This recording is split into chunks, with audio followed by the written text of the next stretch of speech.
Ravell Call, Deseret News Houston Rockets guard Chris Paul, 3 flexes after being fouled by Utah Jazz forward Jae Crowder, 99, during NBA basketball in Salt Lake City on Sunday, May 6, 2018.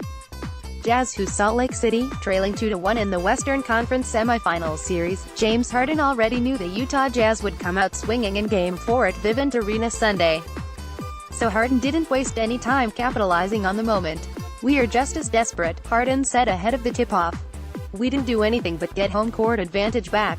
The MVP frontrunner put up 14 first-quarter points, his most of the postseason, as the Rockets jumped to an 11-3 start.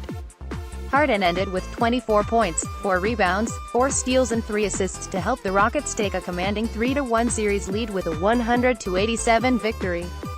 On his 33rd birthday, Chris Paul did damage in the mid-range area, finishing with a game-high 27 points, 12 rebounds and 6 assists. The series now heads back to Houston for Game 5 on Tuesday. "We just tried to be aggressive on both ends," Paul said. "We knew they were going to play a lot better than they did Game 3, and we just tried to sustain it all game." Houston led by as many as 19 in the third quarter, but Utah cut the deficit to 85-80 with a 15-6 fourth-quarter surge, fueled by Donovan Mitchell and solid bench minutes by Raul Neto. Donovan, 25p, 9r, 4s, 2a Joe, 15p, 8r, 4a, 1s Rudy, 11p, 10r, 3b, 1 Sedante, 9p, 1a, 4-6f Grawl, 9p, 2r, 2a, 2-3pm Royce, 8p, 5r, 1 Ajayi, 5p, 5r, 2b, 2a, 1 SD Eric.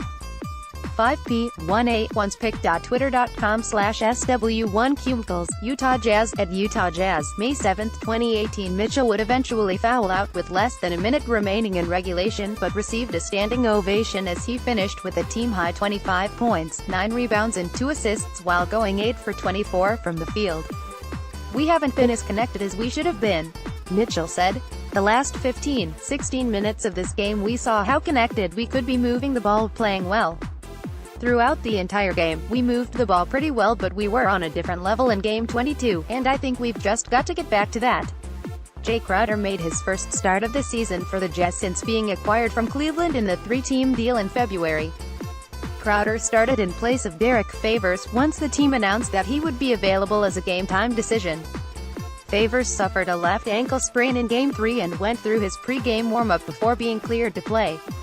Jazz floor general Ricky Rubio was also ruled out for the 4th consecutive game with a left hamstring strain after going through tests on Sunday morning. There is still no timetable on his return. "I think it's hard for him right now," Jazz coach Quinn Snyder said of Rubio. "I know how bad he wants to play, that is why he went through what he did this morning to see if he was able to contribute, even if it was in a more limited role, but he's just not there."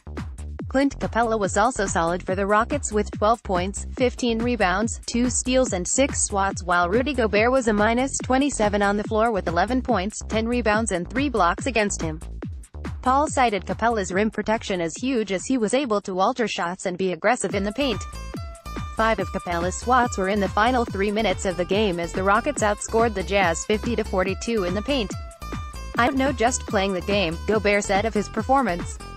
"Sometimes you're a -27 and sometimes you're a +27. I just try to keep playing and help my team win the game." In a heated contest, Capella and Mitchell were hit with double technicals at 8:08 in the 4th, along with Rockets coach Mike D'Antoni. Rockets forward PJ Tucker was hit with a flagrant foul type 1 for smacking Joe Ingles across the face as he prepared for a 3-point shot attempt at 2:20 in the 3rd. Dante Exum was solid in the beginning with 9 first-quarter points before picking up his 3rd foul on Harden in the last 30 seconds. However, in the 3rd, he would limp to the locker room and wouldn't return with left hamstring soreness. After colliding with Harden during a screen, Royce O'Neal collapsed to the ground in pain. During a timeout at 9:09, O'Neal also limped to the locker room in pain but returned later in the period. O'Neal scored all 8 of his points in the second quarter, mostly in transition, including a thunderous driving dunk against Capella at 2:39. Utah's backs are against the wall entering Game 5 down 3-1, but the team will continue to fight. "Well, this game we missed 22 shots at the time," Snyder said. "We had our chances and didn't convert. Some of them were contested, some of them were open, but you are not going to get a better shot. 45 attempts at the rim and 22 missed, so that's tough to overcome."